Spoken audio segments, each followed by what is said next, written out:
Hi, Dad. How are you? I'm doing great. How are you doing? How's New York?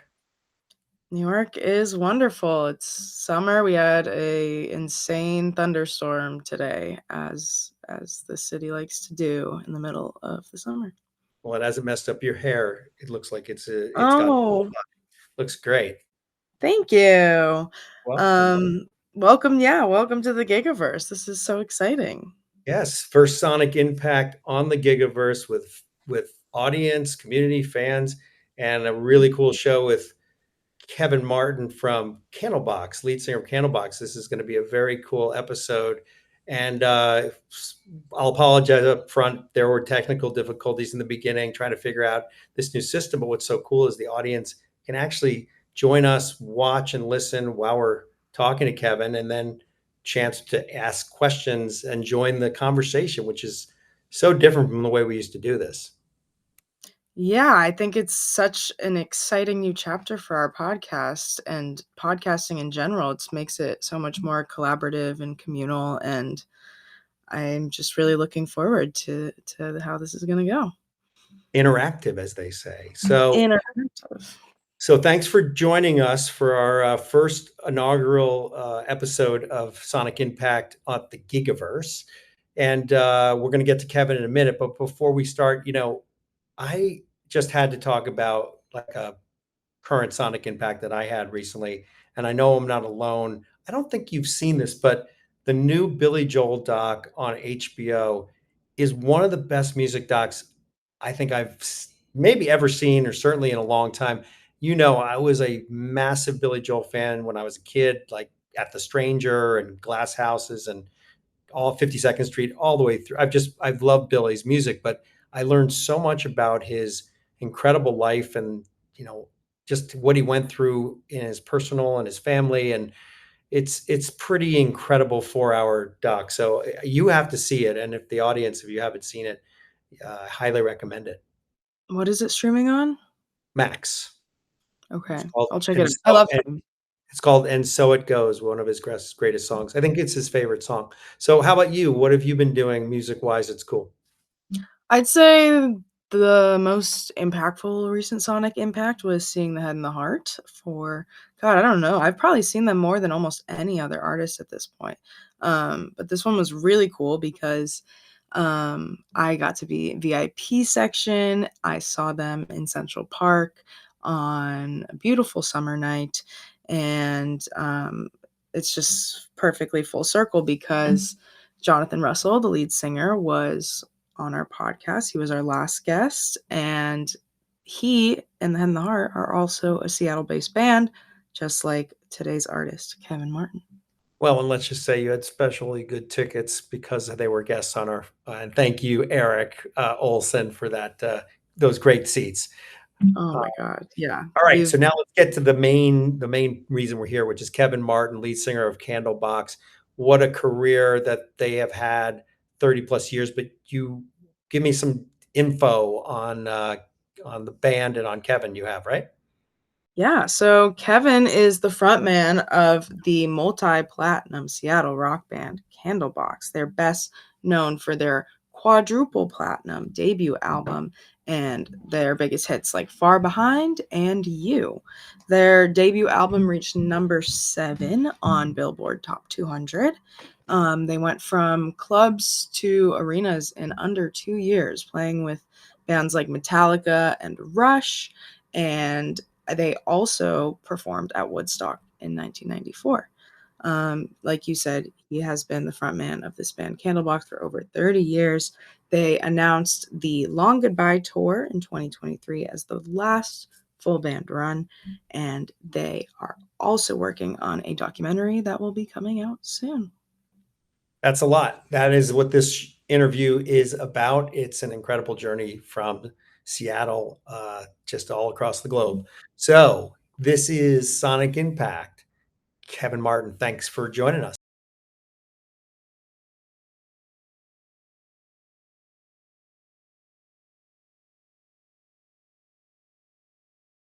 Eliot, nice to meet you. Olive, my daughter, Olive. great to see you. So, I want to, what we like to do on the show is chase your journey, your career, your life, and sort of connect the dots on your influences and your impact. So let's go all the way back to 40 years ago. It's 1985. You were a young man, and your family moved from Illinois to Seattle. And I just wanted to sort of ask you, describe that time when you got there in Seattle. You were into, like, I think, punk and skateboarding, but what was that like for a teenager moving to Seattle at that moment in time? Well, I'd actually moved there from San Antonio, Texas. My father was a sales manager for a company called Carry Salt. So I had lived in the Midwest up till I was right around, I think maybe 12. And my dad took a job in San Antonio. So I moved to San Antonio, Texas, and that's kind of where the formative years of the punk rock and that influence kind of took over for me. So moving from this, kind of beautiful town that never rained, and I was always on a skateboard or a BMX bike, to a city that was in a constant downpour for about 7 months. I wasn't the happiest of kids, but it was certainly, I think, my first week of school. My friends John and Sarah, who I met in my art class, took me down and said, "Hey, we're going to go down to this place called Guerrilla Gardens. Do you want to come with us?" And I was like, "Yeah, sure." And that's where I saw some of the best metal and punk that Seattle was producing at the time. So I knew that I had found a very cool place. I just wasn't sure what it was going to mean to my life. You're a 14, 15-year-old kid moving to a brand new city, and sure, you're seeing that there's cool things happening, but I don't think I was prepared. Well, the world wasn't really prepared for what that city was creating at the time. So it was pretty special. It was a pretty great moment for me. I had to put the skateboard down for a little while, but picked up the picked up the rock and roll drums, and that was it for me. All right, so let's talk about that. Your family, am I right that your father was in the military? Is that correct? Well, my dad was born in 1922. He was about 18 years older than my mother, so he stormed Omaha Beach on June 6th of 44. Wow. But I wasn't a military brat. My dad retired, came back to Chicago, I believe in 46, and became a cop on the south side of town in Chicago. So, kind of gave up his military career. So let's just talk about music in your house. Did you have any family members that were musicians, or was it a house that was filled with music? Like, what was sort of the first sonic impacts, if you will, growing up? My father was a jazz musician, blues. He played all the woodwind and all the brass, so he did a lot of sessions in Chicago and sat in on a lot of the early live concerts that were going on in the 40s and 50s there. The Ambassador West Hotel and the Pump Room, he would play at constantly, the Blue Note and whatnot. So um, music was always in my house. I remember hearing Miles Davis, very, very loud. My dad loved to turn it up, and it's probably why my hearing's so bad, because I'm exactly the same. And my mother was a standard singer, so it was. I remember coming home and I would hear my mom. She'd be singing Sinatra or any of the old standards, classics. She loved gospel music, so there was always Aretha and that sort of thing was going on. And my older sister was played the flute, and so that kind of inspired me to pick up the French horn. My brother Brian played saxophone. My father was obviously very thrilled with that, and my brother Dennis was all about the drums. So it was a constant in our house. Yeah, it was, and also, like, my mom loved pop music, so ABBA was always in the background. But for me, it was. I remember the first time I heard Otis Redding. I was probably about 5 or 6 years old, and I'd never heard a voice like that.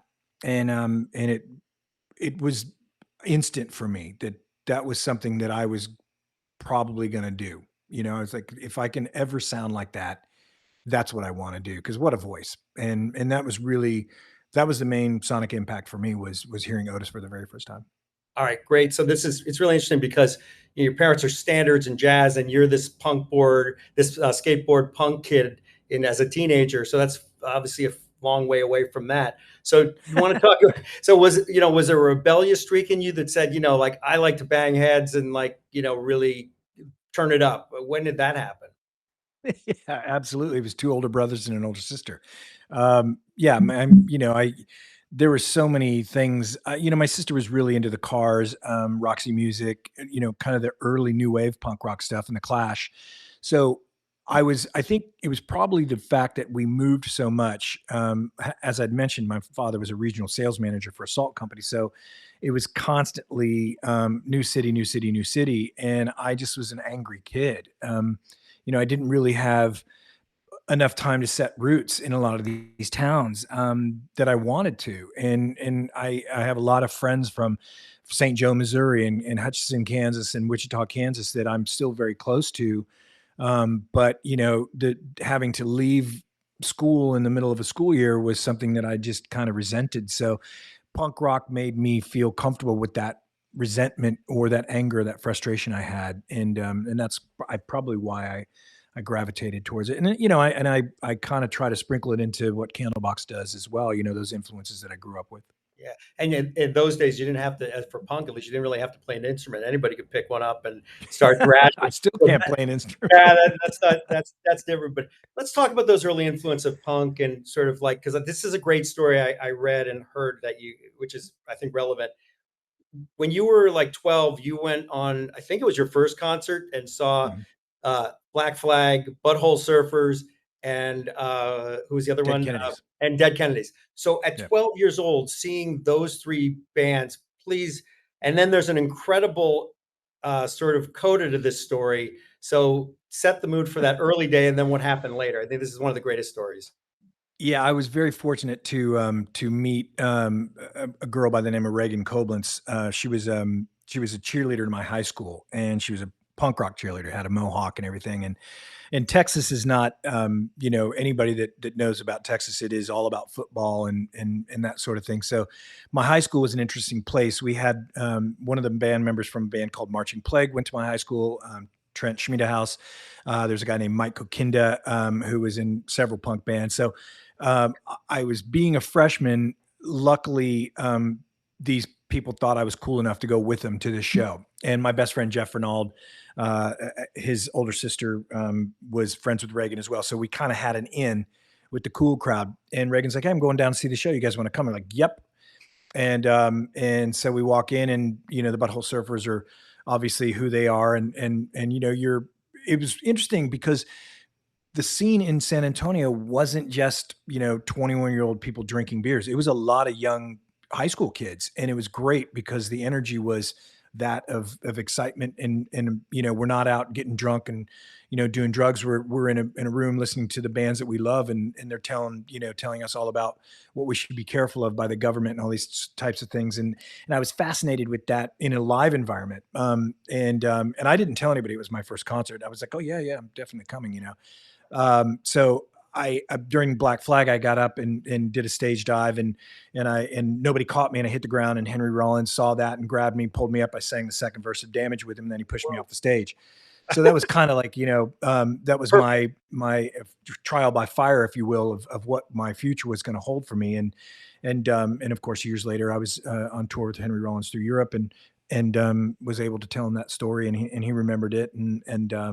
But I was, as a kid, experiencing something like the intensity of that punk rock show when you're 12. It's not, my son at the age of 12 had no idea how to experience that. But I was lucky that I had these older friends, Reagan and Jay and Trent and all these guys that kind of showed me the ropes of how to enjoy myself, but how to still be cool and not be that, dumb 12-year-old kid that looks like an idiot.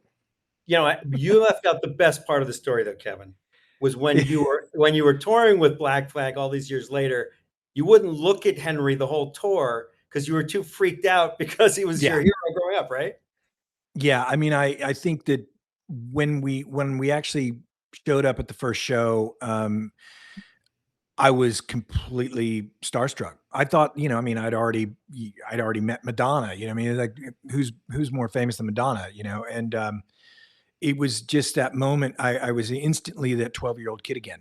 And I avoided him at all cost, but I would watch every night from the side of the stage. And, Rollins Band is one of those bands. I mean, as intense as Henry is, Rollins Band was probably one of the greatest hardcore bands of all time. I put them right up there with Cro-Mags and H2O and a lot of that stuff as well. So experiencing that from the side of the stage, and then turning my back and being this kind of awkward kid again, I think it pissed Henry off, and he caught me at the end of the show, right before he went on stage. The last show was in Hamburg, and he said, "What's your problem?" And and I was like, "Look, man, he's like, look at me when I talk to you," because I still was looking at the ground. And I was like, I was 12 years old and I was at this concert at the SBC Hall in San Antonio, and you were opening for Dead Kennedys, and Butthole Surfers was on the same bill. And he's like, "Oh, I know that show." And I was like, "Well, I did a stage dive." I told him a story. He said, "You're that kid?" And I said, "Yeah, man." And I said, "I'm just kind of completely in awe that all these years later, 24 years later, or actually, whatever that is, 14 years later, I'm touring with you and I'm sharing a stage with you, and you are everything I ever wanted to be as a kid, and this is you're the reason that I do Hey, this, and thank you for for pulling me up on stage and letting me sing with you." talk about a full circle moment, man. And it's just, we all talk, that's what the show is about, like that moment of impact when you're Mhm. 12 or 15, when that you hear that band or you see them or and then when you full circle get to tour with them, that's the ultimate, like, sonic impact. So that's great, man. I It's love it. so cool that he remembered the story. Like, I bet crazy shit like that happens all the time. Well, he's weird. He's got that photographic memory that they talk about, where you just never forget anything. And I think it's why he's such a good storyteller. I mean, if you go see his spoken word Mhm. shows, they're unbelievable. I mean, some of the shit Henry Rollins has seen is it's mind-bendingly cool, and at the same time it's horrifying. I mean, he's been in a lot of terrible situations as well. I mean, the punk rock community is not always a safe place, Yeah. but yeah, he's a special kind of rad dude. Yeah. Well, Yeah. this gets us into the start of your sort of music career. That was clearly a big impact for you. So Yeah, Yeah. and starting with those early influences, were you drawn to the drums from a young age, or did you get into drums sort of out of convenience with I know you said your brother played. No, it was really it was all about, I mean, hearing my brother play, but then the first time I heard Rush, um that was my older brother Dennis. I was like, "What is that? I have to learn that instrument." So YYZ. There you go. yeah, I mean, it was, and then of course we toured with Rush, and Neil was kind enough one time to, "Hey, go play the drums. I heard you're a drummer." And I was like, "No, man." He's like, "No, go play them." And so of course the Oh, first thing I did was I played Tom Sawyer, and he laughed and he said, "You're playing it wrong." man. That is so intimidating. I mean, if there's one drummer like John Bonham or Neil Peart, Mhm. you have to Yeah. play his song. I love that. Yeah, it's pretty fun. I mean, listen, I was like, I knew I wasn't going to play it right. I mean, there's no way I was anywhere in any way, shape, or form able to play that song correctly. I mean, he's a monster, but How cool he though was that you so got to gracious. play it with him. Like to have him watch you play his song, that's got to be Yeah, like an outer bottom experience. pretty cool, pretty cool. They were amazing to us. The guys in Rush, they were so genuine and kind and gracious. It was another sonic influence for me, I was gonna impact, say, but you've now hit two. You've toured two of your heroes, biggest influences you end up touring with, man. That's Mhm. yeah, it's crazy. So at what point did you say or begin to think about becoming a singer rather than a drummer? I sang all through grade school and middle school and high school. It was like, choir. It's always a great elective, and because there's always girls in there, and I was, a girl crazy kid. So, and yeah, it was something that, I mean, like I said, when I first heard Otis Redding, I was like, oh man, if my voice ever changes and I'm able to sound like that, that's going to be pretty incredible for me. Sadly, it didn't, but um, yeah, it's I went to see Midnight Oil, in I was my 17th birthday or my 18th birthday, and, I saw Midnight Oil in Seattle, and I was so blown away, by Peter Garrett's performance. He I was I gotta be honest about this. I was on drugs when I went to see the show, and, and, Shocking. he scared me. I literally stopped doing drugs the next day. I was like, "I am going to do if this is what I'm gonna do, I'm gonna do it as best as I can, and I can't do it if I'm in an altered state like that." And so I quit doing what I was doing, and now if I'm taking anything now, I'll take mushrooms or smoke a little weed or whatever. But I stayed away from hard drugs ever since that moment, and it was because the command he had was so strong on that audience. And I mean, he's a 6'4" beast of a man, and he's up there telling you that you can't sleep because you're treating these Aboriginals like absolute shit, and America's responsible for it as well. And again, it's that punk rock, attitude that I was so drawn to. And I was like, if I can do that, if I can be that person, that commanding, I might have a chance at being, a musician and have a career at this. And so that's what it was for me, was how do I become the best person at my craft as I can? And even then, the first Candlebox record is the first record I've ever sung on. I had not been a singer in a band. I was a drummer in punk bands. So that's the first, recorded voice of Kevin Martin being a singer in a band. Wait. That's why I'm not any good at it on that record. Okay. This is where I like it blows me. We had Pat Monahan on as That's well. called fishing. Yeah. So I we had absolutely Pat, beg to differ. we had Pat Monahan on as well, who same story. He was a drummer and then decided to become a singer. And it blows me away. You're not just like an average singer. You belt, you have a great voice. So your mom was a singer, clearly. That must have had some impact. But what gave you the balls to think like, oh yeah, I can sing on, an album and sort of hit those high notes. That grunge sort of scream is not easy to do. It's gotta be just going to those concerts and singing those songs when I was a kid, singing Black Flag, singing Clash, learning how to use my voice. Steven Tyler was also a huge influence for me. I loved Aerosmith, and nobody screams like Steven, and nobody can sing like Steven. And again, seeing Chris Cornell for the very first time in Seattle, and when I was working with Susan at Fluvog Shoes, and getting to see those bands early on, and Lane Staley, all of these artists were influences on me and inspiration for me. And so I think really what it was just being in a rehearsal studio with Scott, and at the time it was a different guitar player, a guy named Rick Vaughn. We were called Uncle Duke. And I think that lasted about 5 months before we became Candlebox. It was just kind of learning how to use my voice and learning how to, and again, being a drummer, it really helps me with the rhythmic sense of movement through song, phrasing, syllable count, all that kind of stuff that goes into writing lyrics. But then there are a lot of bands that I listen to that I'm fascinated by. Is like, how do you fit all those words in there? Bad Nerves, this punk rock band out of the UK that I'm totally, I'm a sucker for right now. I'm just crazy about him. This kid is spitting out stuff that I don't even know how he's got time to, in the amount of, in the amount of syllables that he's spitting out in 4 bars. It's insane. But again, being a drummer, that helped me kind of form that ability, and I just sang with my heart. That's really all I've ever done. I don't know why it works. I don't know why it does what it does. Whiskey on shouldn't. I smoke cigars. I shouldn't. But I think it's just maybe all those years of singing in choir, and using my voice in a way that was instrumental rather than just vocal, is why I am able to do what I do. That's amazing. Well, especially you said your influence was Otis Redding, which obviously is one of the great soul singers, but not sort of in the same vein of what you ended up singing, like more like Steven Tyler and the guys in Seattle. Well, I don't know. I would argue, if you watch him at the Monterey Pop and Jazz Festival, there's some shit coming out of him that's like, what? How? And Right.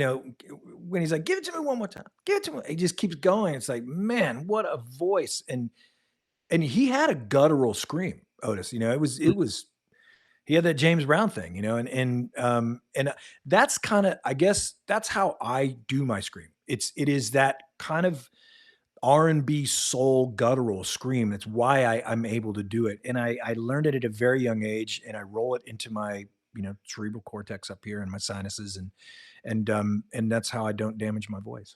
Well, like we're all influenced by lots of different sounds and lots of different voices and instruments. So it all becomes, part of the pot, the melting pot of it. So I want to now shift gears to Seattle and the grunge moment, because for those like my daughter who was not alive, did not experience it me as a fan, I sort of like was really focused on it. Everybody was, it's a rare like historical musical moment where a city, explodes and creates a sound. So take us back to sort of like what that was like for you as a young teenager before you became part of it, to be part of seeing that sort of bubble up and then blow.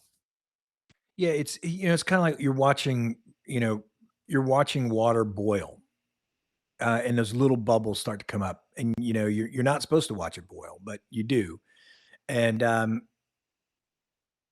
all of a sudden it's just going nuts, and that's what Seattle was like. It was this gorgeous magic moment of visceral, guttural, lustful music, and every band had something special.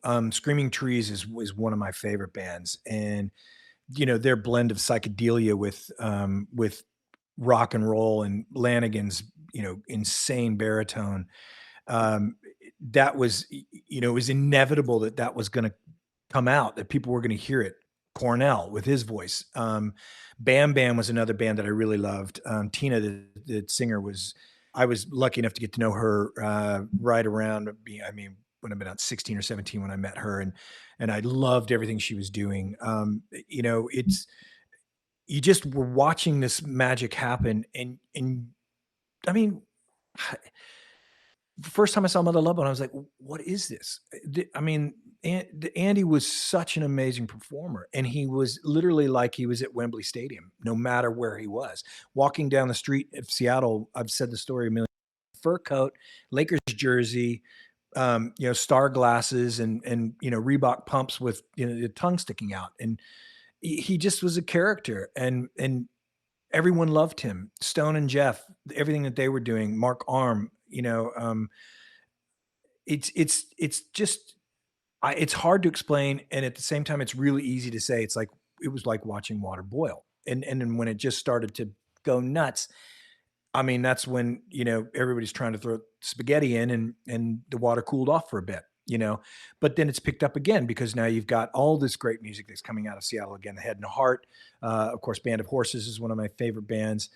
So it's still there. And Sub Pop was I mean, the greatest thing that happened to that city, and also the worst thing that happened to that city, because it drew so much attention to what was going on. And I don't know if any community will ever see that kind of insanity over the course of 6 years ever again. I don't know. There were so many, I mean, there's so many bands, the Posies, Fastbacks. I mean, it, I could sit here and spit out bands to you for an hour and there would still be another 100 bands to talk about. I mean, every single one of them was amazing. Sweetwater, Green Apple Quick Step, Best World. There was always something to see. There was always another band that was doing something cool and interesting and dark and fun. Black Happy was this killer punk pop funk band. I mean, it. I don't know, man. It's Sweaty Nipples, Let's insane rock and roll band. let's drill down on it for a second about this moment because, like, I know this is a hard question, but again, like, what is it? How does that much talent come out of one place at one time? And we can talk about a few of those, the pioneers, the Cornell, Vedder, Cobain, who were sort of that massive explosion, and to this day are still, I think everybody would agree, are three of the greatest singers, songwriters, musicians, bands that all hit at that same time. Is there any sort of, you know, reason you think it happened then in that city? Well, I think it's probably because it's very similar to London. It is, I believe, it's the same, almost same longitude, direct line straight across from London. So Wow. it's got very similar weather. Certainly in the 80s, it was a lot darker and a lot wetter than it is now because of global warming's changing a lot of that. But the only thing you could do was sit in your basement and play music because you weren't going to go outside and stand in the rain. And if you were, you were going to go out and have a cigarette and maybe a beer, and then you were going to go back in the basement and make music. And it also, there was, the community gave you the opportunity to do that. You know, it was a city, even though a lot of the bars were just beer and wine, because you couldn't open a liquor bar up there unless you had a restaurant. So nobody was, so taverns were everywhere. So you'd go to the tavern and you'd have a beer if you were old enough. You had to be 21. So you'd go to the tavern, you have a beer and a cigarette, and you'd talk about, what bands were coming up, and music was always on in the background, but it was always local. You know, we had these great radio stations. We had Kate Jet, which was an AM station that was killer. And then, you had the college station. I forget what it was called. That I think was out of the University of Washington. And they were supportive of the local scene. And then you had KSW, which had the local music show on every Sunday, and when it was 2 hours long, and you would go through 60 bands over 2 hours. So it really supported itself, very much like Athens, Georgia, very much like Austin, Texas, a lot like Chicago. Even though Chicago is so much bigger than Seattle, again, we have some of the most amazing bands coming out of Chicago right around the same time as the Seattle music scene. So it was, I guess, maybe it was the perfect storm because the city was willing to let that storm happen. What were some of the best or most influential shows that you were able to see during this time of these bands that went on to be so huge? Did you get to see any of them really early Oh on? shit, yeah, man. Yeah, Mother Love Bone's very first show. I saw Soundgarden right after Chris had started singing. Um, when Matt had joined the band, Truly was another great band. Hiro Yamamoto, who was the bass player for Soundgarden, he left Soundgarden and joined a band called Truly, which was a really great band. There, I saw. I saw Nirvana early when Chad Channing was playing. Of course, when Grohl was playing, I saw them. But those early shows with Chad were pretty spectacular. The Bleach album was amazing. Amazing. The Melvins, all the time. I went to see the Melvins whenever they were playing. Whenever they were playing an all ages show, I was there. Let's see who else.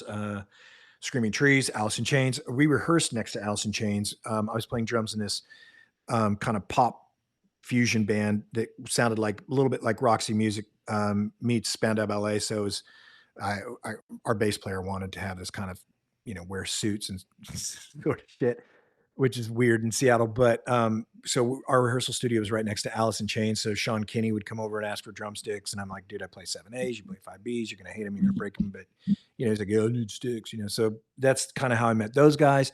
But yeah, it was a town called City, and a lot of these musicians came over from the islands because they wanted to get off Bremerton and Bainbridge Island or come down from Orcas Island or wherever they were living, and get into the city and get into the nitty gritty lifestyle of it. And so Capitol Hill was another amazing area where you had a shoe store called Luna, where they would put on these concerts. So I saw Malfunction there a million times. Um, I just was in the right place at the right time. There was a skate shop called, what was that record store called? I can't remember. It was like a skateboard record store. And I saw The Accused and, Voivod and a lot of that sort of rock and roll. Mace was another speed core band that played a lot. Dave Hillis, who was the engineer for Pearl Jam 10, was the guitar player in Mace. It was happening. And so those are some of those shows that I saw when I was 16, 17, 18 years old. Wow, incredible. And at what point did you go from just being a fan or someone who loved the scene to knowing that you wanted to be a part of it? Oh, I mean, 18th birthday. Yeah. When I saw Midnight Oil, that was like, I need to be in this. But the funny thing is we're still the redheaded stepchild of Seattle. Candlebox is. We weren't ever really welcomed with open arms, um, because we came along about 5 years later than everybody. We started the band in '91, and everybody was blowing up at that point. So, but we were also 5 years younger in age than a lot of those guys. So, a lot of those venues that they were playing, we couldn't play, and the all ages venues, I wasn't in a band that was good enough to play there. So, it was, I was doing a lot of friends' house parties, and, punk shows were were everywhere. Anywhere you could get, play a show, you would play. I wanted to perfect transition into Candlebox and your start and how it all happened. First, you mentioned Midnight Oil a couple of times, which was a huge influence on you to get into music, and also many people don't know the name of your band. So I always wondered, like, what is Candlebox? And it's a lyric from Midnight Oil, right? That you just something stuck, and was there meaning behind the lyric that had meaning for you for the band's name? Yeah, well, it's interesting. So there was a band that in Seattle had called themselves Hammerbox, and that was Carrie Ockery, and then they went on to become Goodness. So when we named the band Candlebox, everybody's like, "Oh, it's a little close to Hammerbox," but Hammerbox had been gone long enough to where we're like, you know, we might be okay with this. But we were just choosing a name, as a placeholder at the moment. But it came from a lyric in a song called "Tin Legs and Tin" or "Countdown." I think was that the record of 10 Legs and 10 Minds. I can't remember, but he was talking about the Aboriginals being boxed in like candles and this beauty of Oh, these people. You can't contain that. And why would you take them from their land and put them on these reservations in the hopes that they're going to be able to thrive and survive and and be given what was rightly theirs in the first place? How can you take that from them? And I was so kind of drawn by that lyric that I said, "Hey, what about Candlebox?" And the intensity of that, and the guys were like, we'll hold it for a minute and see what happens." And then of course it got stuck. And we did the demo tape, and then the rest is history. all right, that's perfect transition into what I want to get into. So you mentioned Andy Wood, you mentioned Mother Love Bone, and I remember at that moment when sort of like he died really early on before they blew up, but he had obviously a big impact because that Chris Cornell was his roommate, and started Temple the Dog, and that incredible song Hunger Strike, and that album was for Andy as a tribute. And I think it was one of sort of the first Seattle ODs, that impacted the scene and the city. But also, I don't think a lot of people know that your first song, I think, or your first hit certainly, was written in tribute. Now, did you know Andy, or just he was a figure that you said, I'm inspired to write a song about? I met Andy very early in Seattle. He was singing for Malfunction, and I was working at a shoe store called Fluvog with Susan Silver, excuse me. And the You're working at a band guys shoe would come in store. Wait, because you're working at a shoe store. You weren't a musician at this point. no, I was, but Oh, okay. I needed a job. So I was working at the shoe store called Fluvog, and Susan Silver was a manager who managed Alice in Chains and Screaming Trees and Soundgarden. She ended up marrying Chris years later. And so I worked at the shoe store, and the guys would come in to get the posters because Susan used the office in the back to print out these flyers. Seattle's still a city where you can hang flyers on telephone poles. So the guys would come in, and that's how I pretty much met all those musicians. The only one I never met was Mark Lanigan. So Andy came in one day, and he's like, "Hey man, I'm Andy." I said, "I know who you are. I'm a big fan of Malfunction, man." He's like, "Oh, cool. I'm here for some flyers. I've got this new project called Mother Love Bone."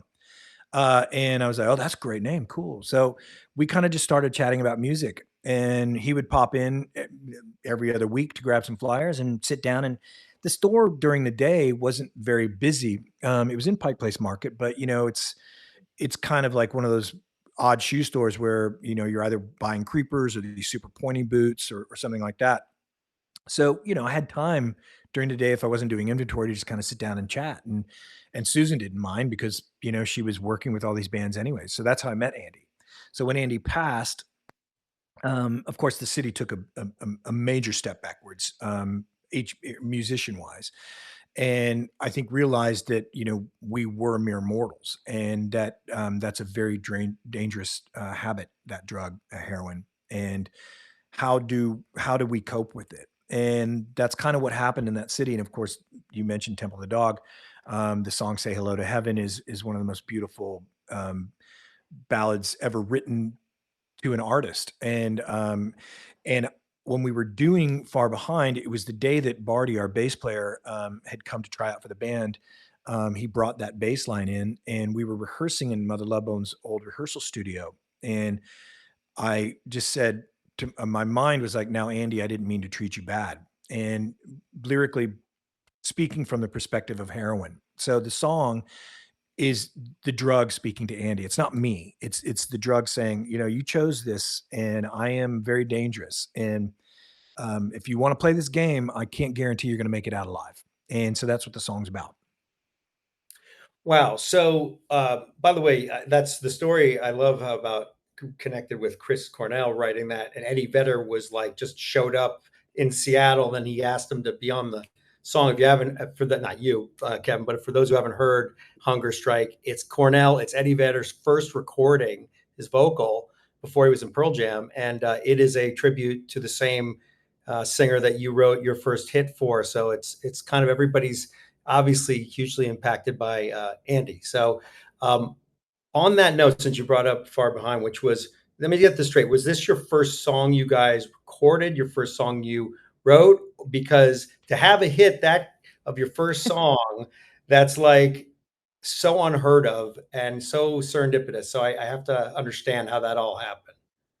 Yeah, no, we had already written "Don't You" and "Change" and "Cover Me" and a bunch of other songs. We had this other bass player that was playing, this guy named Perry Alfrenes, I think Pete fired him on his birthday, which was kind of awful.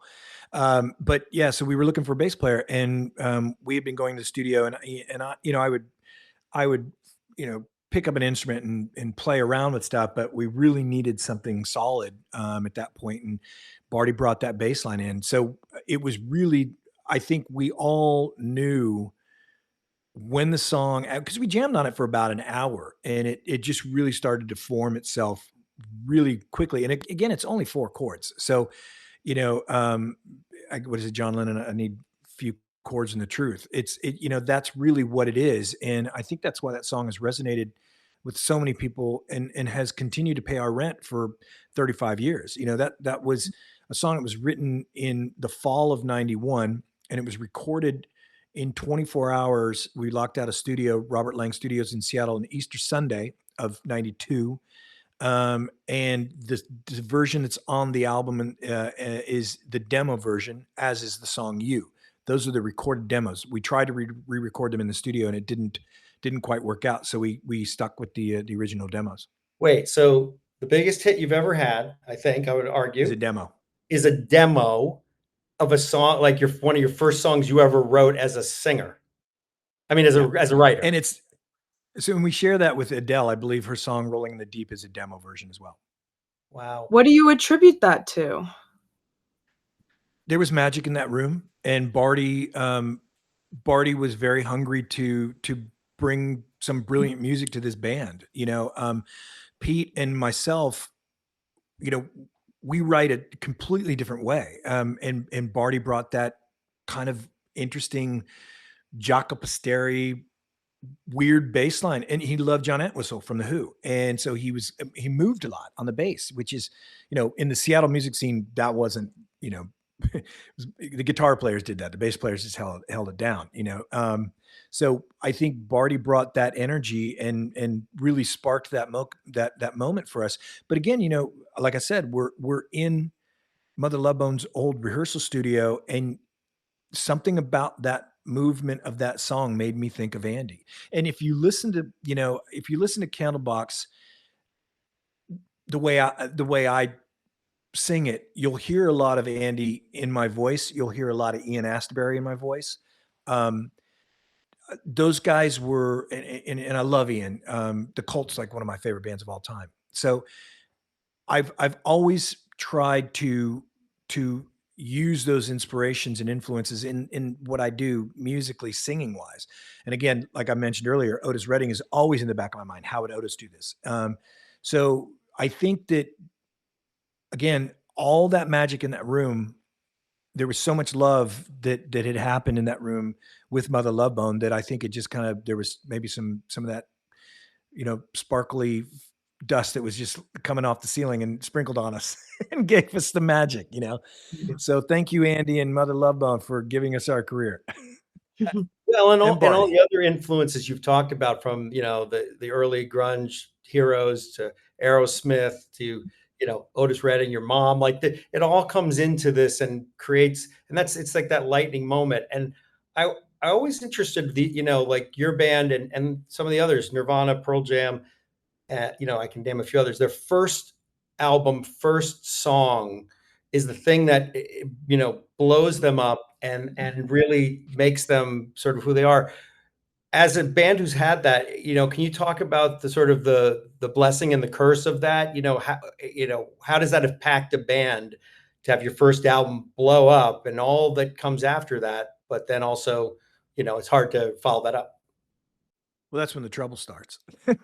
Yeah, that's when the ego kicks in and ruins everything.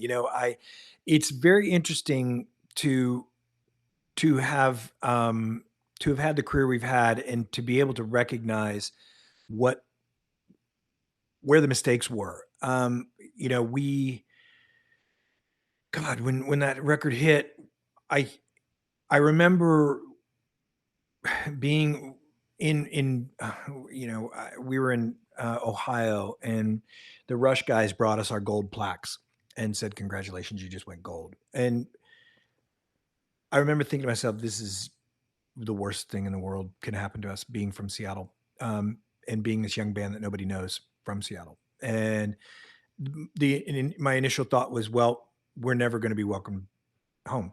And of course, when we got back to Seattle after that fall tour of '93, after the record had come out and we had done some dates with Living Color, we sold out 3 nights at the Paramount, which nobody had done. Madonna had sold out 2 nights, but no Seattle band had sold out 3 nights.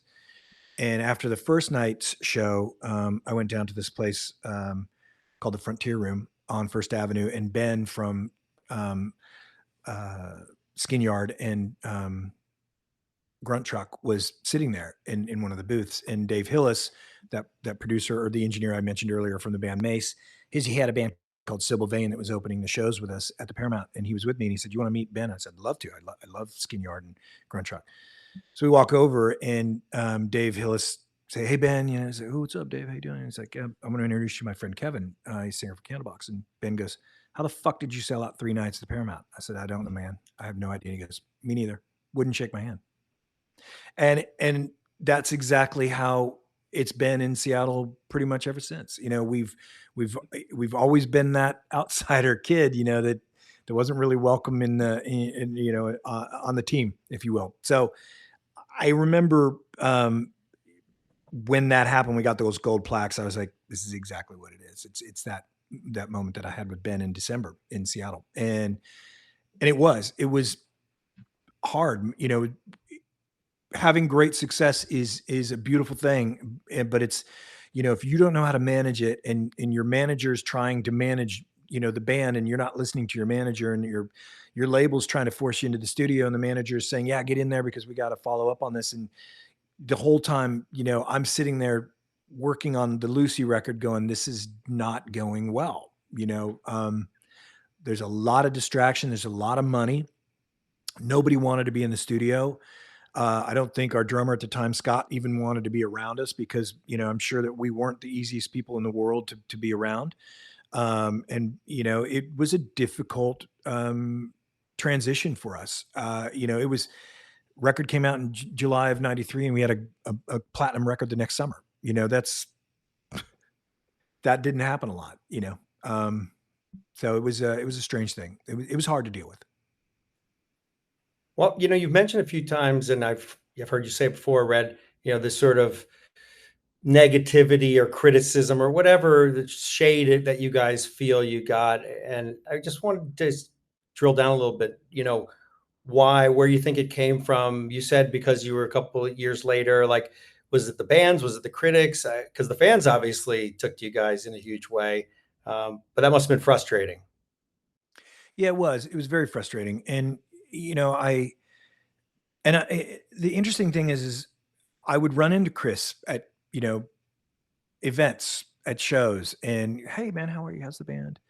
What's going on? Congratulations." But there was never any, when the interviews would happen about the Seattle music scene, with guys like Chris and Eddie and Stone or Jeff, or our name never came up in those conversations. And there was never, there's a band called Candlebox that's doing something cool. We weren't included in that. And that was something that I think, the four of us certainly, I felt it, it hurt, but I know that Pete, Barty, and Scott probably felt the same way. Those guys were born there. You know, they grew up there. That was their community as well. And to be not, you know, to not be welcomed in your own community is a very strange feeling. And it's probably why we went as far left on the Lucy record as we did, was because we were trying to escape that.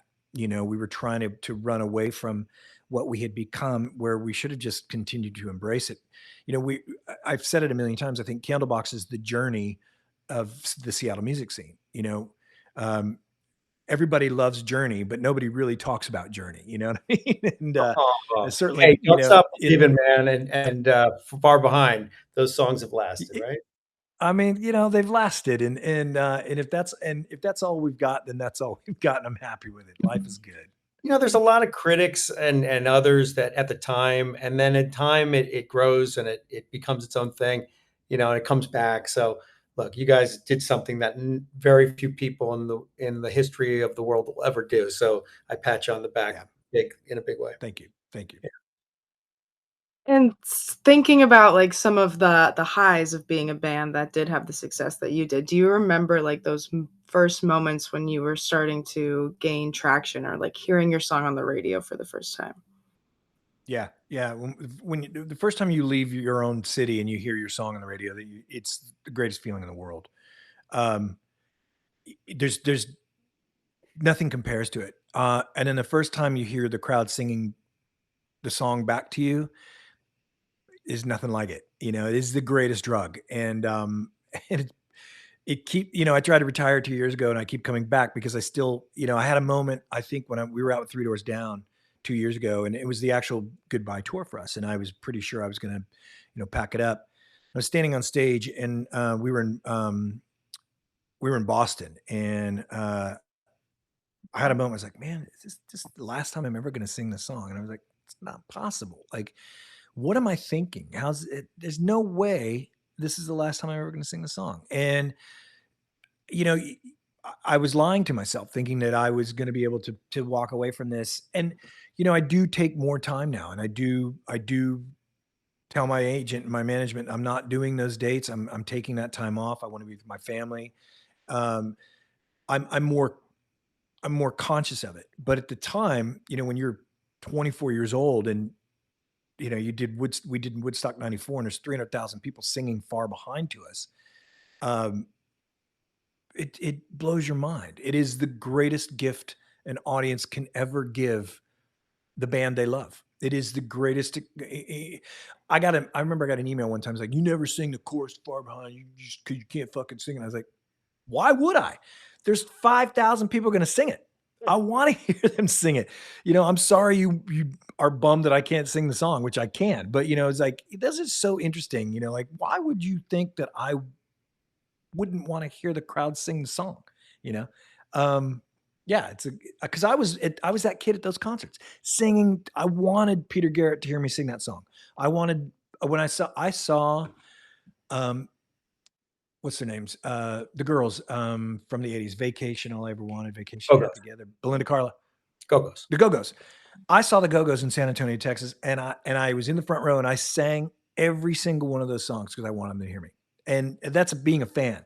So yeah, it's great. It's incredible. And that's really what I love about it. So when that happens, when you're 24 years old and you experience those things, it is it's addictive and you want to keep getting it. And then the money comes and you're like, oh, well, I can buy that Porsche. I'm going to buy that Porsche. You know, you do dumb shit, but you're having fun doing it, you know? And I think that rock and roll has given me this amazing life and this brilliant career. And I'm so lucky I'm still here because I've lost a lot of friends. You know, a lot of them are gone. And I count my blessings every single day. I pinch myself every morning when I get up, you know, that I'm actually breathing. And yeah, I survived it, and I'm still here. And I'm grateful to the audience that's joined us, you know, this afternoon, and all those thousands of people that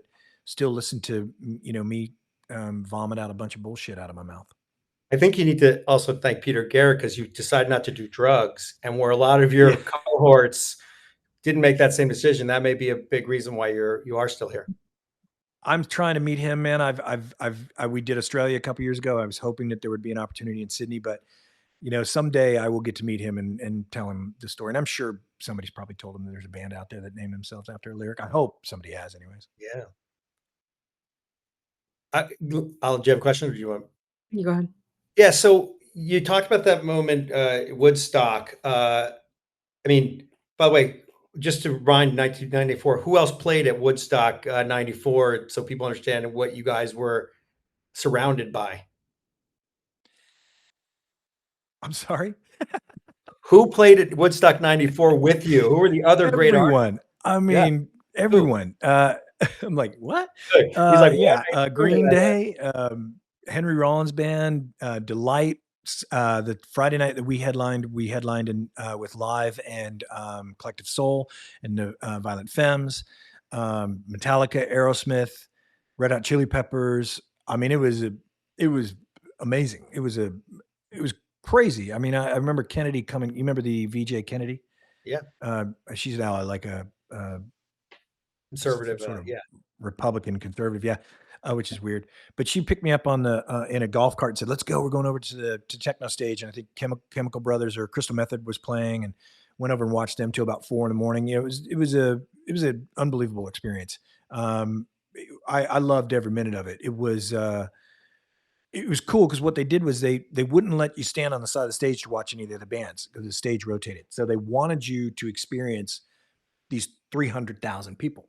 Wow. And they had all this, these purple lights because they wanted the purple haze, kind of the Jimi Hendrix vibe that was going on.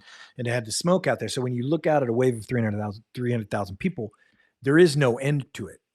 It just keeps going. But then as your song progresses through that crowd, it becomes a wave of them jumping. So it's insane. I don't have enough adjectives to describe it. Was there a moment when you knew, like, was that the moment, or maybe like when you knew you had made it? You've been, in clubs I mean, trying. when I got the Rush tour, that's when I was like, I made it. I don't care if I do anything else. I'm touring with Rush. Like, yeah. That to me is like maybe the biggest sort of sonic impact, full circle moment of your life, playing drums with Pierre. Well, no, I mean, listen, I've had several, and I do want to give, like I mentioned earlier, we toured with Living Color, and those guys, man, they were so great to us. I'm still good friends with Corey Glover. We keep in touch. They gave us a platform early on in '93 that we needed. We needed to visit some places musically, and states and cities that had to hear Candlebox, and they gave us that opportunity. And so there's several impacts in my life that I will never forget. And those are many. I got the at KSW and everyone that took care of us early on in those days when no one would play our record. It's all of that stuff. As an artist, if you forget that, you're done. You can't. I hang on to all of those moments of my life. Every time I step out on stage, I'm nervous. And Really? And I go to and I go to my happy place, the Happy Gilmore thing, where it's like I go there and I'm like, what moment am I going to use right now that's going to walk me out there? Because I'm not just your normal singer.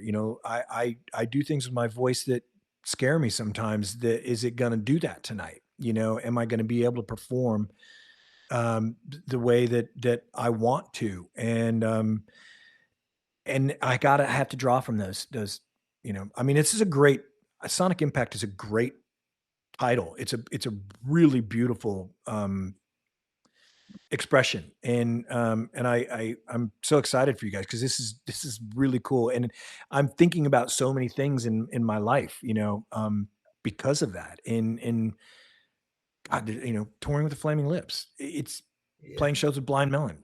I mean, it just the list goes on and on and on. I'm so glad you said that. I'm been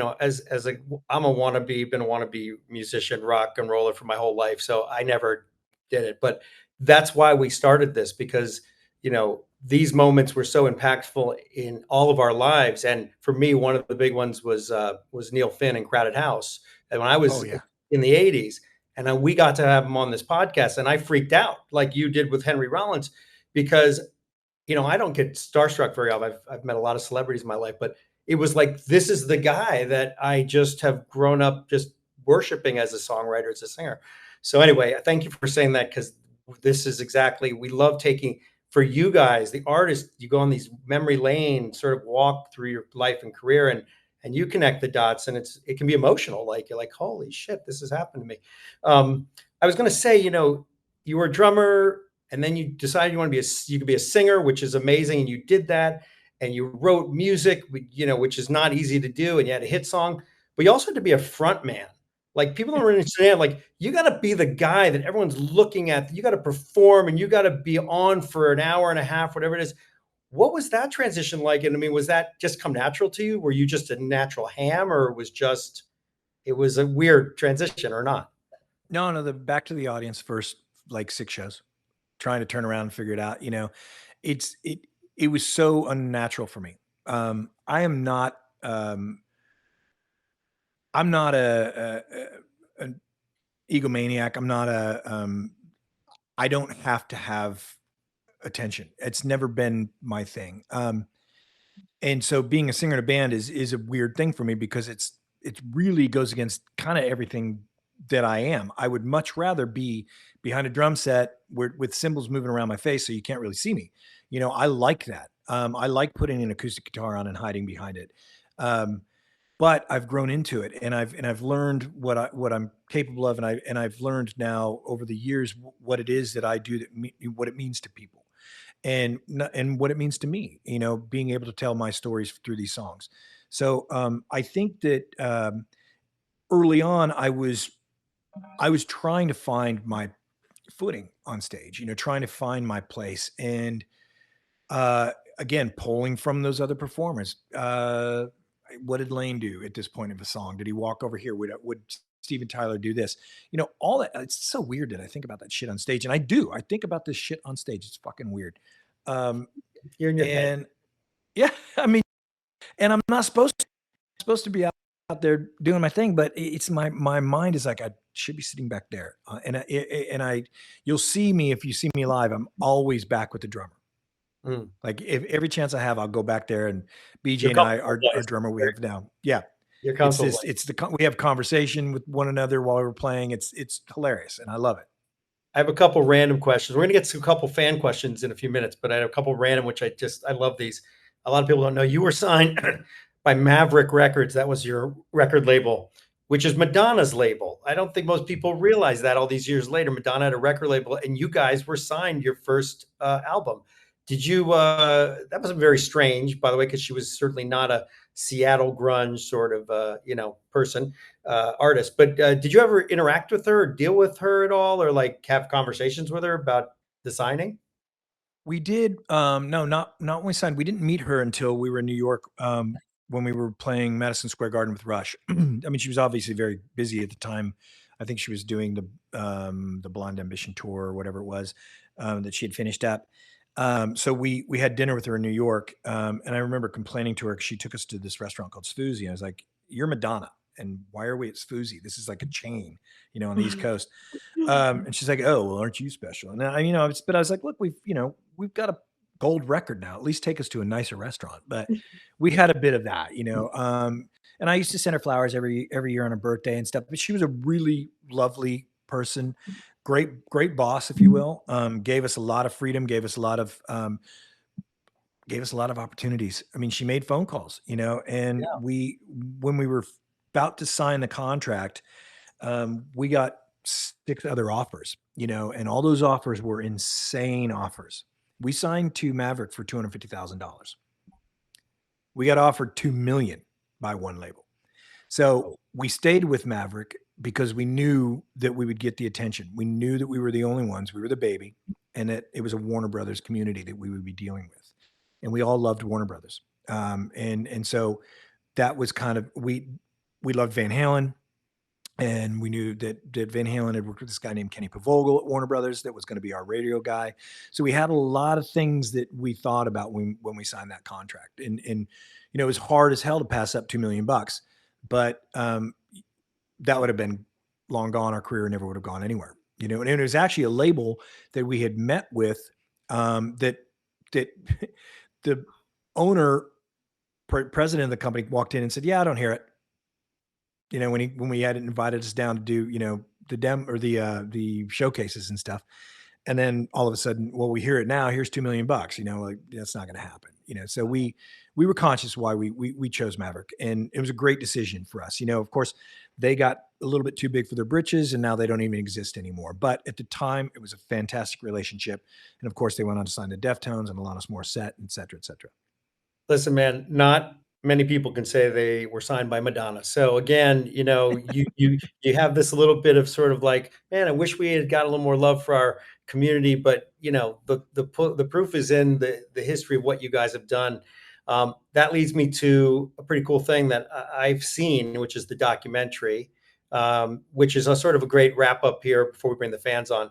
You know, uh, I knew, your music. I knew some basic stuff about you guys, but I really enjoyed the documentary a lot. I don't know when it's coming out, but it's very good. Jack Pyatt, who's a producer on this show, and How We Found You, directed it. So maybe you can talk in terms of your legacy as you've watched the documentary and sort of relates to what we talk about. Where do you see Candlebox's legacy? Like, as you look back 35 years, you're still in. I'm sure, as as the Beatles said, like we'll be around for a few years. You're still out there playing. You're still out there, with the band, doing acoustic shows, and retiring supposedly. But so give me the audience a little take on the documentary and sort of what your take is on it. Well, it's interesting. Certainly it's a tell-all. A lot of people have said, "Whatever happened to Candlebox?" We sold all those records, and Far Behind's been the song they've gone to for years. But we have 7 other records, and I constantly remind people of that. There are 7 other albums that you could actually listen to for free. But I think that our legacy is you know when everybody thought that we couldn't do it, we did it, and when that. I hope that that's the band from Seattle that did it their way. And we did. And we didn't follow in the footsteps of anybody else. We weren't we've never played with Pearl Jam, we've never played with Soundgarden, we've never played with Alice in Chains. We've always kind of been the band that people thought couldn't, that did. And so the documentary it's pretty raw. I mean, there are a lot of moments, and you've seen it. There are a lot of moments in there where the truth comes out as to what happens with drugs, what happens with alcohol, what happens with ego, what happens with not listening to your management, not listening to your business managers, all these kinds of things that you should be paying attention to as a young man.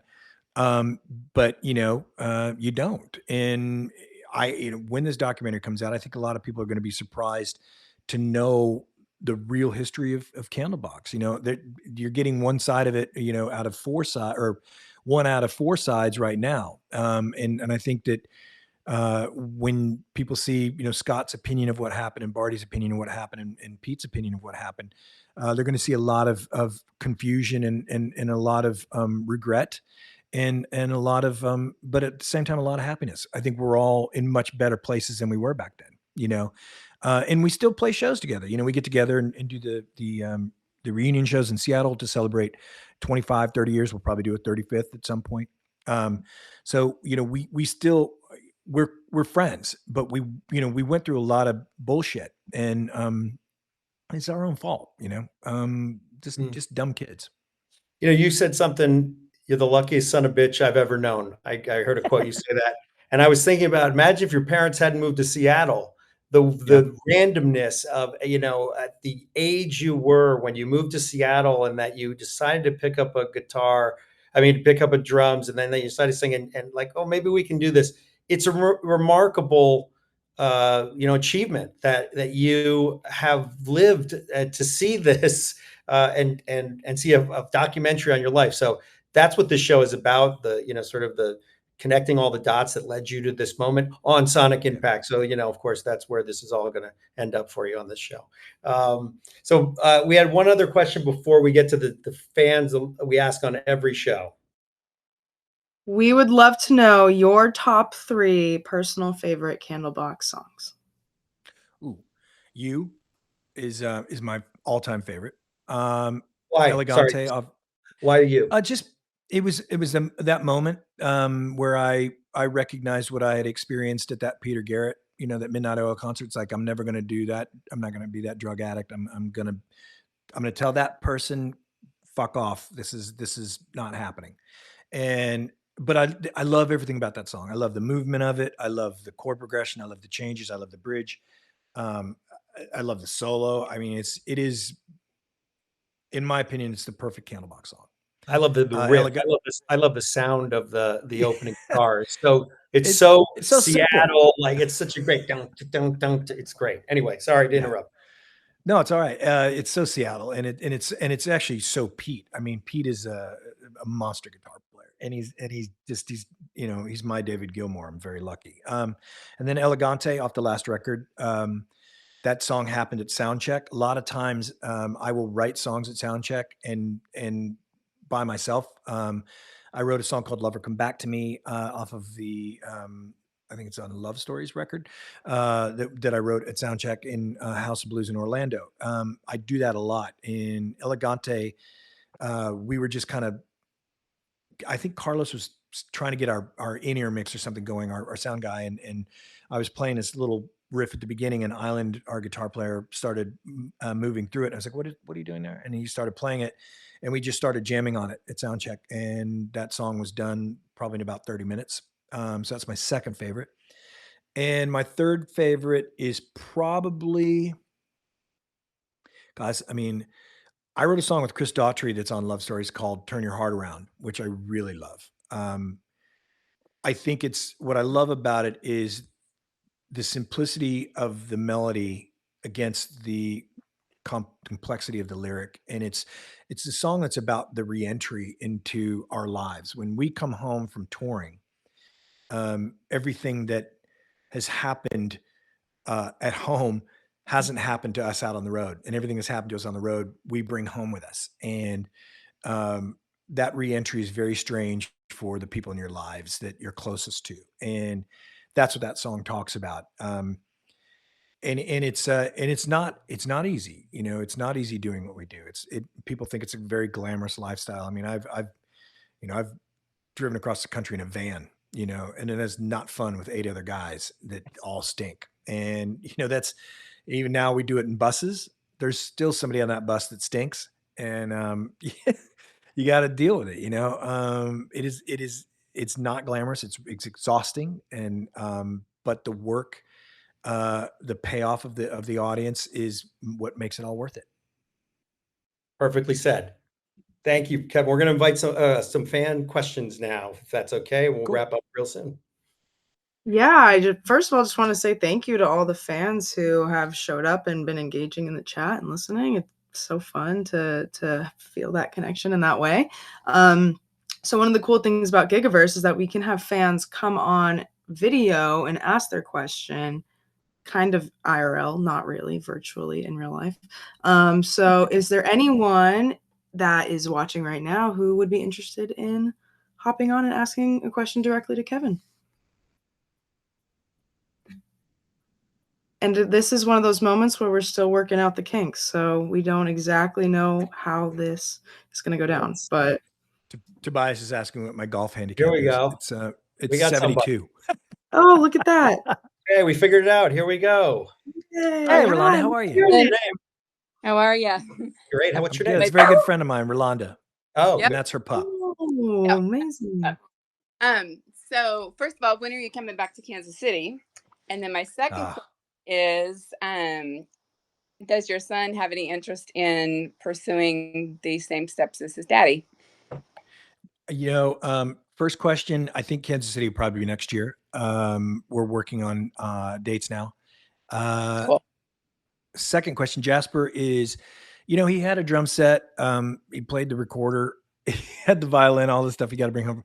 It's not his thing. I think he's taken after his mom. He's fully into the design world, and he's kind of creating this little niche thing that he's got going on with some of his friends. And I think that he's been invited to SCAD, which is the Savannah College of Art and Design, for a tour in the fall. So we're going to take him to do that, and hopefully goes to college down there and does something fun.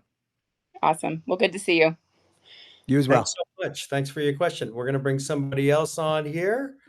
Let's see. Here we go. Who else? Is anybody else? I think there was.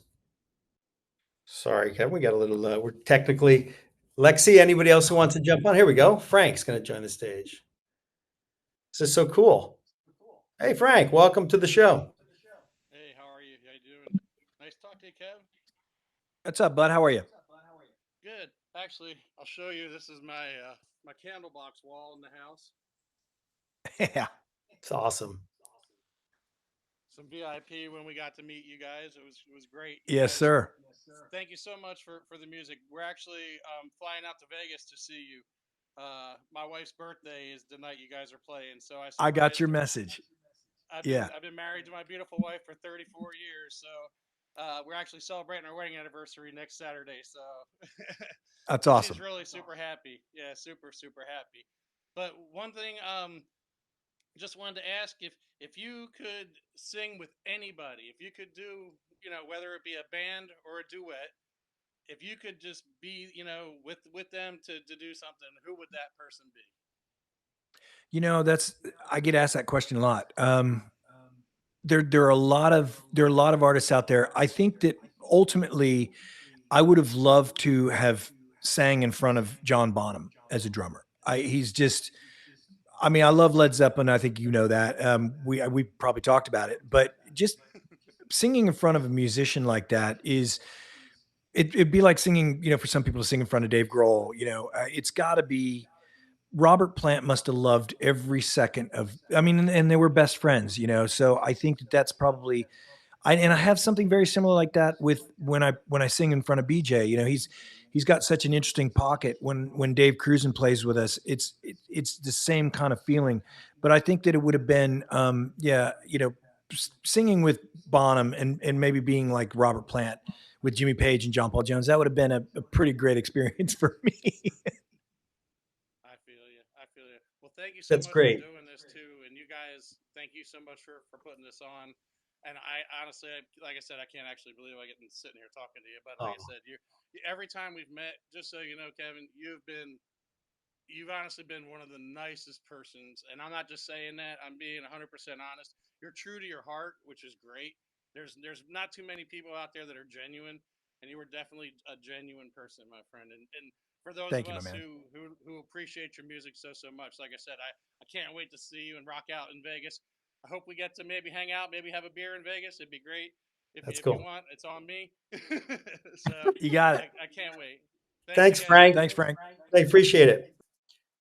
This is so much fun. Like hearing from the fans, who have just have admired you for so long. I love his Candlebox wall. What's the craziest? A lot of those out there, man. I was gonna say, what's the craziest fan thing? Have you had tattoos or like women ask you to sign things or? Oh, I mean, yeah, you name it. It's been done. I've been given so many great gifts, and there's a guy who created it's a lamp that you put your record on, and as your record plays, it kind of changes colors behind it, and he made this thing. A guy in France, we did Europe years ago. He created a board game, a Candlebox board game. Oh my God. And we played it after the show. He showed me how to play it. And then he gave it to me. And then I was like, "What are you going to do?" He goes, "No, it's just for you. I just wanted to play a game with you." And he goes, "I created this, and it's about music." And I mean, there's so many amazing. We've got so many great fans, and I try, I try my best to reply and respond and reach out. And Frank sent me he sent me a message that they were coming, and it was his wife anniversary gift, and I was like, "Oh, it's so great," because those are the moments. And then there's the darker side where somebody said, we're playing Far Behind at a friend's funeral, and thank you so much for the song. But that's what makes me do this. This is why I'm one of the luckiest sons of bitches I've ever known.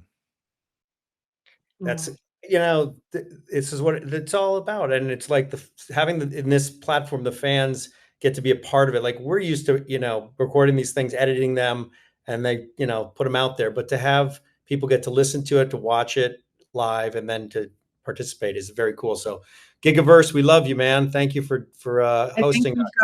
got one more question. All right, let's see. From Brenda. Music. Hello, how's it going today? Hey, Hi, Brenda. Brenda. How are you?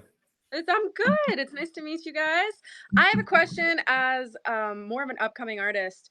What advice would you have given a younger you or somebody who's growing up in the music industry and wants to be an artist and stand out and be unique? What is some advice that you can, give to an artist, a fellow artist? You have to, I say this all the time. You have to be completely honest in your music. It is the most important thing. If you're trying to sound like somebody else, or you think that a certain songwriting style is something you should gravitate towards, if it's not you, people will smell it a mile away. And there are a lot of great bands out there that people don't get to hear because they're trying to sound like somebody else, where they should just focus on what it is that they're great at. That Benson, what's his name? Benson Boone. the kid who does the flips. Benson Boone. That kid is unbelievable. It's no wonder the whole world's listening to him, because he is 100,000% himself. And that's maybe not the right example to give you, because I'm assuming you're not doing flips and stuff on stage, but it's his sincerity, and get out and play all the time. Don't do free open mic stuff. Get out and play wherever you can play, and try and get on shows. Make a cassette tape, or a CD, and give it to booking agents at whatever clubs and bars. If you can get into a bar and play one night, and put your tip jar out there, that's got to play. You got to play, and people will pay attention. And the social world, I hate it, but you have to utilize it. And we've all seen what's going on with TikTok. It's launching artists. I don't know what the longevity is of YouTube artists and stuff like that, but it's one way for people to see you. But just be honest with what you're doing. And if you got something you want me to listen to, share it to me. I'd love to listen and give you my opinion. Wow, that's amazing. That would be awesome. Thank you so much. I would take up on that, Brenda. Yeah, Absolutely. How do I get your email? Well, I just send it to the Instagram, because I run all that stuff. So that's me you're talking to if you're writing to me on Instagram. Okay. Cool. That sounds great. Thank you so much. I hope you guys have a wonderful day. Best of luck. Thanks, Brenda, for listening. As well. All right. Let's see. I think we're going to wrap up here soon. Kevin, we'll get a couple. Olive, is there any more questions anybody has? Here's one. Will there be another album now that Peter's back in the band? Is that anything that you on albums? I can't comment on that. All right. Can't comment on that. All right. Cool. Well, listen, why don't we just quickly, I want to bring a friend on that well, the director of the movie that connected us. And so I want to say a thank you to him. And I think it'd be great to hear just a little bit from his perspective of the guy who actually made the movie and told this story. So Jack, let's see Lexi, can you bring Jack on? Jack. Oh my God, there he is. Look at that. Okay, Lexi, bring Jack on. And he's on. Make sure you unmute, Jack, because we can't hear you. You're throwing your arms around. We can't hear you. You did what I did. Throwing my arms around. The director doesn't know audio. He knows visuals, but he doesn't have audio yet. Hey, Jack. Hello. So, thanks, buddy. Yeah, no worries. So, long story short, my good buddy Christian, our other hidden producer in the background, who's the CEO and the owner of Pantheon Media, brought us to Gigaverse, Eliot and I and Olive, and I met Eliot through film things because he's also in film, and he told me about this podcast, and here we are. I decided to hop on and produce because there's a lot of dots connect on the music side of things. We do a lot of music documentaries like the Candlebox documentary. And then shout out to our friend Lexi, our live producer. Thank you for going through this. This is our first time doing this in Gigaverse, so we're working out the kinks. But yeah, so I thought Kevin would be a great start, because if we're going to work out kinks, let's have a buddy that isn't going to beat us up for having any tech issues. We'll be He's a very patient young man. I mean, the guinea pig. Patient gentleman. As I found spending years with him on the road and filming him, he is very patient. And so I thought he'd be a great guest. But also knowing the story like I know the story, it's an incredible story. And, out of all the people that I've filmed, and I've filmed legends and all the really incredible people I've come across in the film and the music industry, Kevin is just an inspiration. I mean, because he walks the walk. You sometimes will meet people, I won't name names, but it's like they're just like kind of mailing it in at this point. It's like, their passion lived in a different part of their life, and now they're just kind of cashing in checks, getting up on stage, and not that guy, So every show I've ever seen him play, man, he brings it's meaningful. He still cares about it, and so that inspired me. And I'm a songwriter as well, and a writer and filmmaker, and just being around Kevin's always inspiring. He's become a really great friend, and we're up to all kinds of other stuff, because he's just a creative and he wants to have fun. But yeah, it was a really awesome experience directing this documentary, because I was in high school when all this music was hitting the airwaves. I remember my older brother Jeremy had a 5-disc CD changer, and in it was Pearl Jam, Stone Temple Pilots, Alanis Morissette, Jagged Little Pill, and probably Nirvana, and then Candlebox, and heavy rotation, what we called it. And so my brother's a huge Candlebox fan and really got me into it back in the day. So I had seen Candlebox live in '98 when I was in the military up in Raleigh, North Carolina. We drove up and saw him, and just an amazing, amazing show. And I've obviously seen him a ton since then. But if you haven't seen the band, go see why Warner Music Group paid to make a documentary about that band. So basically, Thanks, Jack. if I can bring up, self-referential, Kevin and Candlebox was your sonic impact. Let's just say it, Jack. No, Kevin and I have the same sonic impact. My favorite artist of all time is Otis Redding. Oh my God, that's amazing. Yeah, and it's probably why we connect a lot, on art and music and such, because like you can't listen to an Otis Redding song and not be mind blown of how he's vocalizing that way. There's no one that sounds like that. I would just like to do some sort of scientific research on what's happening when he sings. It's unbelievable.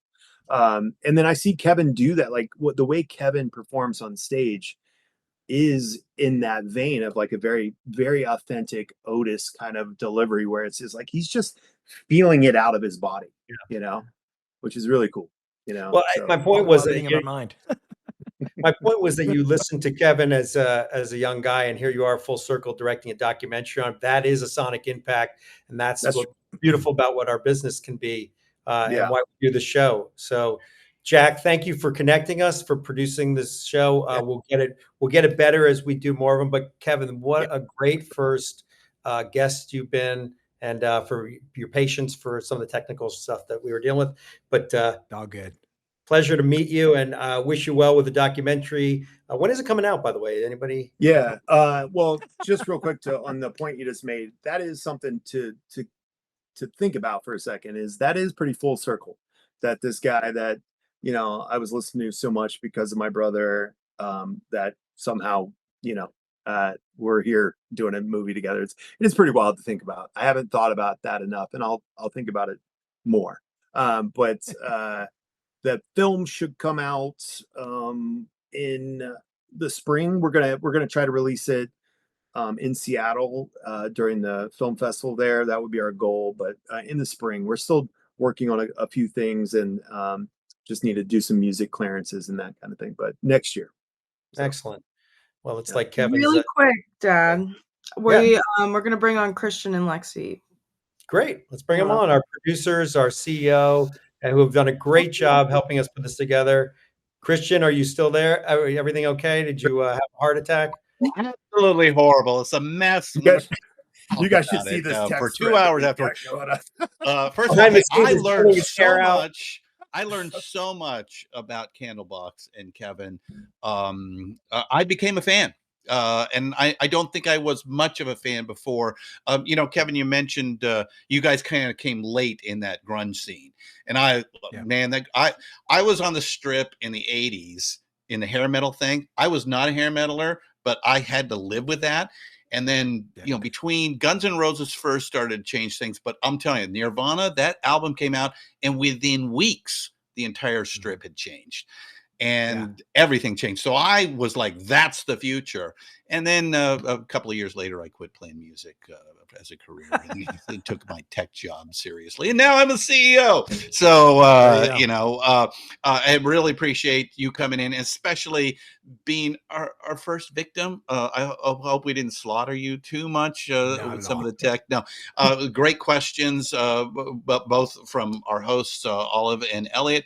And I really loved that the audience stepped up and came in and asked some good stuff too. So it was a great first run. Appreciate that very much. And I think everybody had fun. Yes. Oh my God, so much fun. Yeah. And now I know a guy who knows Neil Peart, or knew Neil Peart, I should say. So, oh, that story, I was like, oh my God, you jumped on the kid and played Tom Sawyer? What the fuck are you thinking, man? And I'm an idiot. I am an asshole. But you know what? Hey, look, it was a few months ago. I also produced the Metallica official podcast. It wasn't 2 months ago. I jumped on Lars's drum set. So, you probably played it better than Lars. No, I didn't play it. I just stood on it. So, oh, good. Oh, did you really say that? Everybody knows that. Come on. I know. They always give. I hear nothing. Like, no. Anyway, thank you all very much. And also thank you, the audience, for coming. I know we had a little trouble with the excellent. Appreciate you guys joining. Come back. Yes. It's all about them. Yes. Your community. That's what the show's about. So when we have our next guest, you should come and even if you may not know the band as well as Candlebox, come and join us. And we love these conversations about music. And Kevin, if you got friends that you think might want to do this, let us know. We'd love to have them. You got it. We should let Kevin go and have dinner or whatever the hell he's doing tonight. So exactly. My wife's like, "What are you doing?" Yeah, what the hell's going on up there? What's happening? All right, we'll see you soon. Thank you, Kevin. Thanks, everybody. So much. Thank you, Kevin. Take care. See everybody.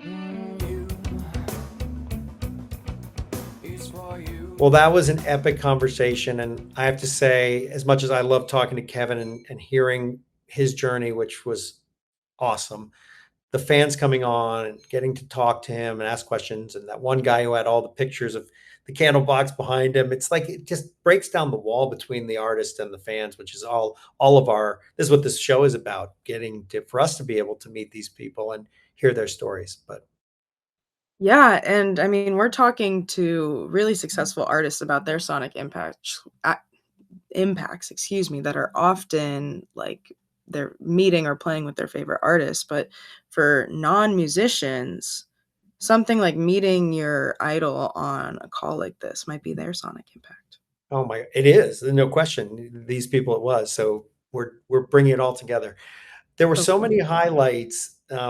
Just one that I think was probably my favorite is he was a huge fan. He's a drummer. He's a huge fan of Rush. And for anybody who knows, Neil Peart, or Neil Peart, as they say, is considered if not the greatest, one of the greatest rock drummers of all time. I mean, it's sort of mind-boggling how good he is. Unfortunately passed away. But the fact that Kevin got to tour with Rush, warm up that band, and then he got to play a song, Tom Sawyer, the drums with Neil, and Neil's like, that wasn't right.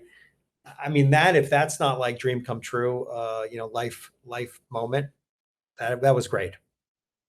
That was bold. He's a brave, especially for Neil Peart. That's not normal to be able to play with him.